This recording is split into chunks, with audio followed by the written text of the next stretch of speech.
जब इस देश के अंदर लाखों मूर्तियां चौक चौराहे पत्थर नीचे पीपल के नीचे हजारों मूर्तियां आपको मिलेंगी, तो उन मूर्तियों से कोई दिक्कत नहीं है। राम मंदिर जैसी मूर्ति बना करके इस देश में करोड़ों रुपया बर्बाद किया गया। वो दोगले लोग हैं, वो झूठे लोग हैं। ये वही लोग हैं जिन्होंने जब बाबा साहब डॉक्टर अम्बेडकर की पहली बार इस संसद में मूर्ति स्थापित हो रही थी तो औरतों को जेलों में डाला था। कई वहाँ एक औरत ने बच्चे को जन्म जेल में दिया था और इस मूर्ति को स्थापित कराने के लिए संघर्ष किया गया था। हजारों लोगों को जेल में ठूस दिया गया था। उस टाइम कांग्रेस थी और आज बीजेपी है। कांग्रेस ने तब अपना चरित्र दिखाया था, आज बीजेपी अपना चरित्र दिखा रही है। तो भाई यहाँ तो काशीराम साहब सही कहते थे, एक सांप नाथ है एक नागनाथ है, दोनों हरे घास में छुपे हुए हरे सांप हैं और हमें डस रहे, बार बार डस रहे। हमारा 100% खा करके हमें 2 रुपया देकर हमें सहला देते हैं कि भैया खुश रहो दलित, हमने तुम्हारे साथ खा लिया, और फिर कहते हैं हम तो तुम्हारे साथ खाना खा लेते हैं, हम तो भेदभाव करते हैं नहीं, हम तो जातिवादी है नहीं। तो पार्टी टिकट ऐसे लोगों को देती है जो सामाजिक आंदोलन की लड़ाई ना लड़े, जो सामाजिक न्याय की लड़ाई ना लड़े। पूना पैक्ट के द्वारा हुए समझौते में जो राजनीति में रिजर्व सीटें मिली थी उसका सबसे ज्यादा दुरुपयोग इस देश की पार्टियों ने किया है। और बाबा साहब डॉक्टर अम्बेडकर सच में उस समय वास्तव में दुखी इसीलिए थे कि इनका गलत इस्तेमाल किया जाएगा, और आज वही हो रहा है।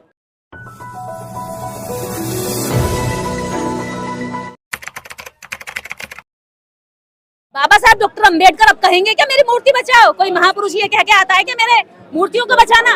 लेकिन मूर्तियों में इतिहास छुपा है, मूर्तियों में इस देश का, इस समाज का वो गौरव छुपा है। वो मूर्ति नहीं है कल्पनाओं से बनी और गढ़ दी, ये वो मूर्ति है जिसने इस भारत का नव निर्माण किया, जिसने आधुनिक भारत को बनाने में अपना पूरा योगदान दिया, सर्वश्रेष्ठ दिया। तो ऐसे व्यक्ति की मूर्ति तो सरकार को खुद लगानी चाहिए। लग जाएगी मूर्ति? क्यों नहीं लगेगी? अभी देखिए आंदोलन हुआ है, अगर आंदोलन नहीं करेंगे तो फिर इस समाज के अंदर चेतना कैसे आएगी, इसमें लड़ने की हिम्मत कैसे आएगी? फिर तो ये पड़ा रहेगा, फिर ये सोचेगा बैठेगा भगवान के भरोसे कि कुछ करके जाएगा, जादू की छड़ी घूमेगी।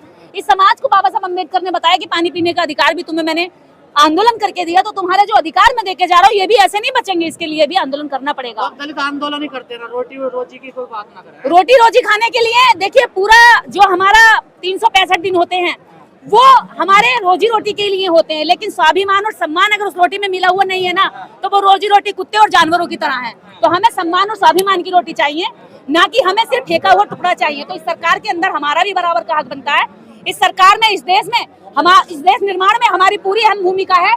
और भारतीय संविधान निर्माण जब भारत आजाद हो रहा था तब हमारे बाबा साहब डॉक्टर अम्बेडकर का सर्वश्रेष्ठ योगदान था, तो हम उसकी मूर्ति के लिए क्यों न लड़ेंगे? मूर्तियों से तो पेट नहीं भरेगा ना। हाँ सही कहा, अधिकार। तो जिस व्यक्ति ने अधिकार दिए हैं उसकी मूर्ति, उसका इतिहास बचाना हमारा, उनके बच्चों की एक ये जिम्मेदारी बनती है कि जिस व्यक्ति ने हमारे शरीर पर चिथड़े थे उस पे अच्छे कपड़े सूट बूट ला दिए, तो आज हम उनके लिए लड़े, आज हम उनके अधिकार, उनके दिए अधिकार और उनकी मूर्तियों को बचाए। जब इस देश के अंदर लाखों मूर्तियां चौक चौराहे पत्थर नीचे पीपल के नीचे हजारों मूर्तियां आपको मिलेंगी, तो उन मूर्तियों से कोई दिक्कत नहीं है। राम मंदिर जैसी मूर्ति बना करके इस देश में करोड़ों रुपया बर्बाद किया गया, लेकिन बाबा साहब की मूर्ति बनी बनाई जो रखी थी, जो किसी के सर पे नहीं थी, जो किसी को परेशानी नहीं दे रही थी, जो गलत डायरेक्शन में रखी थी, उसको हटा के फेंक दिया।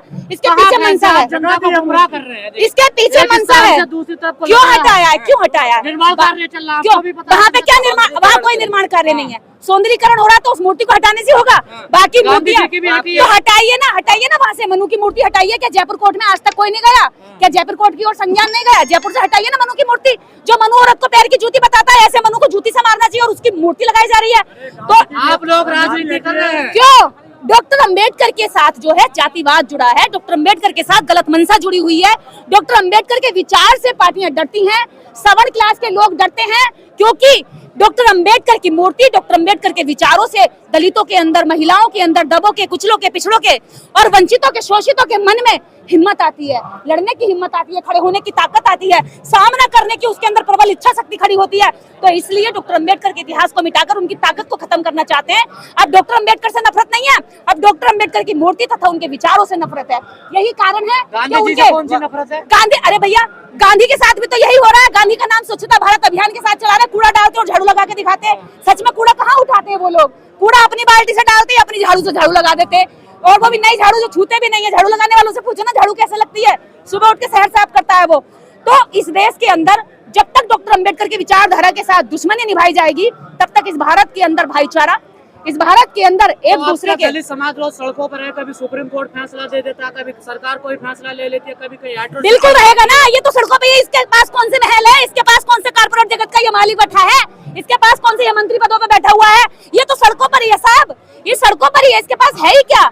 ये बताइए, सड़कों पर जब आप घूमेंगे सड़क कौन बना रहा, तो ये समाज सड़कों पर सड़क बना रहा। आप घूमेंगे भवन कौन बना रहा, तो दलित समाज भवन बनवा रहा। आप देखेंगे कि मंदिर कौन बना रहा, तो मंदिर की नींव और ईंट की चिनाई कौन कर रहा, दलित समाज कर रहा है। आप देखेंगे यहीं पर जो नौकरी ड्यूटी दे रहा है फोर्स में खड़े हुए लोग, ये कौन है, ये भी वही किसानों के, मजदूरों के और गरीबों के बच्चे हैं। तो धन्ना सेठों के बच्चे तो एसी में बैठे हुए हैं, विदेशों में पढ़ाई कर रहे हैं। यहाँ पे अगर लड़ने के लिए कोई रह गया है, इस संविधान को बचाने के लिए कोई बचा है, देश को बचा कोई सकता है, तो वो अम्बेडकर राइट मूवमेंट बचा सकता है।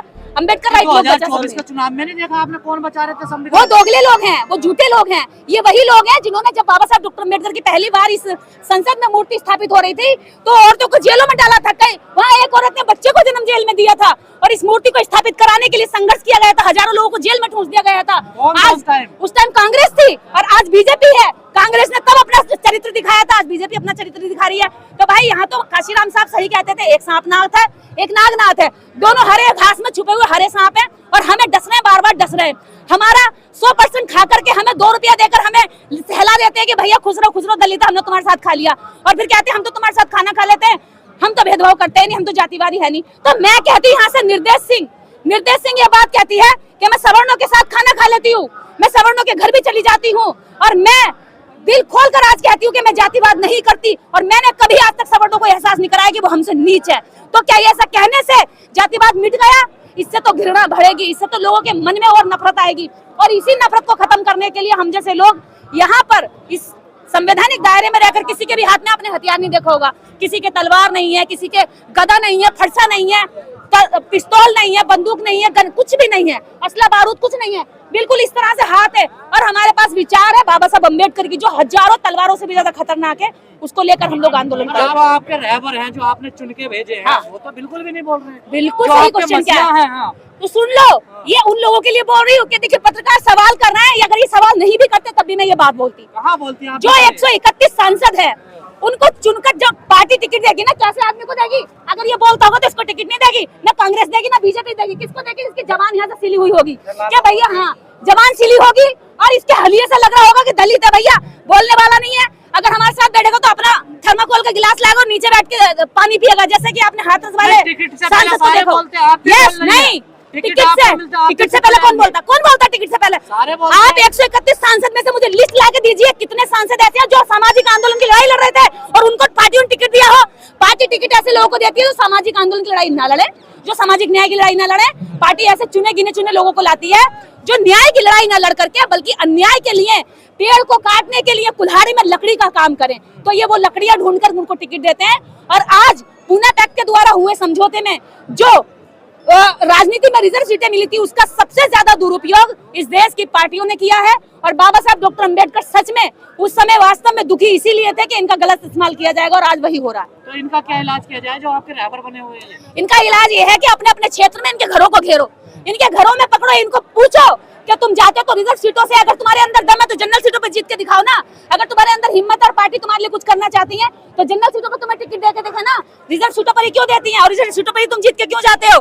तो ये इनकी मंशा है कि इनके ही द्वारा हमें मरवाया जाए। लेकिन हम अब नेताओं के भरोसे बैठने वाली जनता नहीं है। जब नेता गूंगे हो जाते हैं, संसद सूनी हो जाती है, तो सड़कें आवारा हो जाती हैं, और ये सड़कें वही साबित कर रही हैं कि अब हम तुम्हारे भरोसे नहीं बैठेंगे, सरकार से तो सवाल करेंगे, साथ में जो हमारे द्वारा चुने गए हमारे सांसद और एमएलए हैं उनसे भी सवाल किया जाएगा, उनको भी घेरा जाएगा। लेकिन सड़क पर आने पर केस मुकदमे, जेल में भी जाना पड़ता है। मेरे ऊपर मुकदमे चल रहे हैं, क्या फर्क पड़ता है आंदोलनकारी को? जो एक बार संविधान को जान गया वो मुकदमों से नहीं डरता, और भगवान उल्टा उनसे डरते हैं। आप तो आंदोलन जीवी, आपका तो काम है ये। तो क्या हो गया? काम है तो क्या हो गया? हम खाना नहीं खाते? आम जनता ही है। मैं कौन से धन्ना सेठ की औलाद हूँ भाई? मैं कौन से कारपोरेट जगत की लाडली औलाद हूँ? मैं कहाँ आज अभी हवाई जहाज से उतरी हूँ क्या? यहाँ मैं भी टेम्पू से आई हूँ, और मैं खेतों में काम करने वाले मजदूर की बेटी हूँ। तो आप मुझे आम जनता नहीं मानते तो किसको मानते हैं फिर? आपको तो जेल आना जाना नहीं तो क्या मतलब? ऐसा आना जाना लगने के लिए 10-20 लोग कुर्बानी देने वाले आगे खड़े होंगे, तभी इस देश के अंदर आजादी की लड़ाई लड़ी जा सकती है। अगर सब यही कहेंगे मैं तो घर में बैठूंगा भैया, मुकदमे मैं नहीं झेलूंगा, तो फिर ये लड़ाई नहीं लड़ी जाएगी। किसी को तो रिस्क लेना पड़ेगा, और हम जैसे जब लोग आगे नहीं आएंगे, शिक्षित लोग, तो फिर हम अशिक्षित अपने कमजोर लोगों से कैसे उम्मीद लगा सकते हैं? तो उनकी लड़ाई लड़ने के लिए हमें मजबूती से आगे रहना पड़ेगा।